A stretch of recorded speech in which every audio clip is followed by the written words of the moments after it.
बिस्मिल्लाहिर्रहमानिर्रहीम। अस्सलाम वालेकुम। मैं प्रोफेसर डॉक्टर अंजुम रहमान। आज मैं डिस्कस करूंगी कि बहुत सारी ख़वातीन आजकल हेयर रिमूवर के लिए डिफरेंट ट्रीटमेंट यूज़ कर रही हैं, जिसमें मोस्ट कॉमन जो ट्रीटमेंट है वो है लेज़र ट्रीटमेंट। क्या लेज़र ट्रीटमेंट आपके लिए प्रेगनेंसी में सेफ़ है? अगर आप इसकी कंटिन्यूस सीक्वेंशियल आप उसकी जो सेटअप करवा रही हैं, तो जब आपको पता चलता है कि आप प्रेग्नेंट हो गई हैं, तो क्या आप इसको कंटिन्यू कर सकते हैं या ये आपके लिए अनसेफ़ है? लेज़र ट्रीटमेंट किसी और ट्रीटमेंट की तरह इसके अपने साइड इफ़ेक्ट हैं। दो ये कोई एग्जैक्टली प्रूवन नहीं है कि इसके इतने ज़्यादा खुदा न खासा साइड इफ़ेक्ट हैं कि बच्चे को अबनॉर्मल करेगा, बट साइंटिफिकली ये भी नहीं प्रूव हुआ कि ये बिल्कुल सेफ़ है।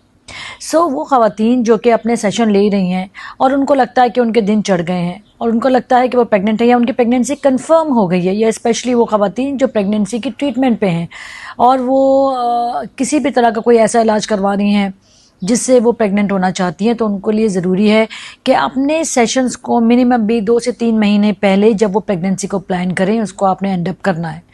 अगर आपका सेशन ड्यू भी है तो भी आपने उसको विदहल करना है, क्योंकि इस सेशन का, जैसे कि मैंने आपको बताया कि हमें नहीं पता कि खुदा न खासा आपके बच्चे पे कोई कंजेनाइटल एनोमली हो सकती है, मतलब हमें ये भी नहीं पता कि ये कितना सेफ़ है। फ़र्ज़ करें आप प्रेग्नेंट हो गई हैं और आपको नहीं पता था कि आपकी प्रेगनेंसी है और आपने लेज़र ट्रीटमेंट ले ली, तो बहुत सारी पेशेंट का कंसर्न होता है कि डॉक्टर साहब मैं अपनी ट्रीटमेंट करवा आई हूँ, और डेफिनेटली डर्माटोलॉजिस्ट का ये गायनी का कंसर्न नहीं होता। हो सकता है उसने आपकी लास्ट मेंसेस पीरियड ना पूछा हो।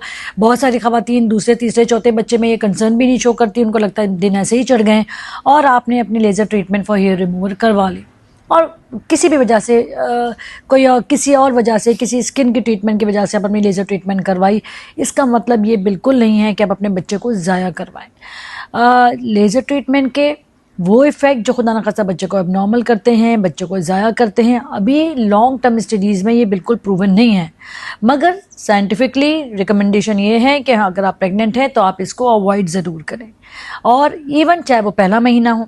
बहुत दफ़ा पेशेंट का ये कंसर्न होता है कि डॉक्टर साहब तीसरा महीना, लास्ट 3rd ट्राइमेस्टर था, तो उसमें ये सेव है, अब तो बच्चा भी बन गया है, बच्चा फुल ग्रोथ है और डिलीवरी होने वाली है, तो माइट भी फ़र्ज़ करें कोई त्यौहार है, कोई फंक्शन है और उनका ड्यू था जो उन्होंने नहीं करवाया और अब वो करवाना चाहती हूँ।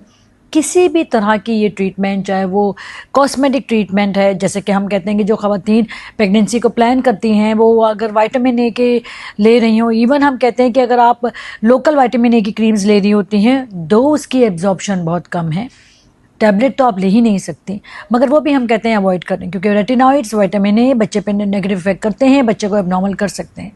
इसी की भी तरह के कोई भी कॉस्मेटिक ट्रीटमेंट, चाहे वो ओरल हो, चाहे वो आप लोकल ले रही हो, चाहे वो किसी की लेज़र ट्रीटमेंट हो, अगर आप प्रेगनेंसी को प्लान कर रही हो या आप प्रेग्नेंट हो, आपने वो बिल्कुल भी नहीं लेना। इवन प्रेगनेंसी के बाद दिन बात यह है कि आपकी सेहत और आपके बच्चे की सेहत ज़्यादा इंपॉर्टेंट है।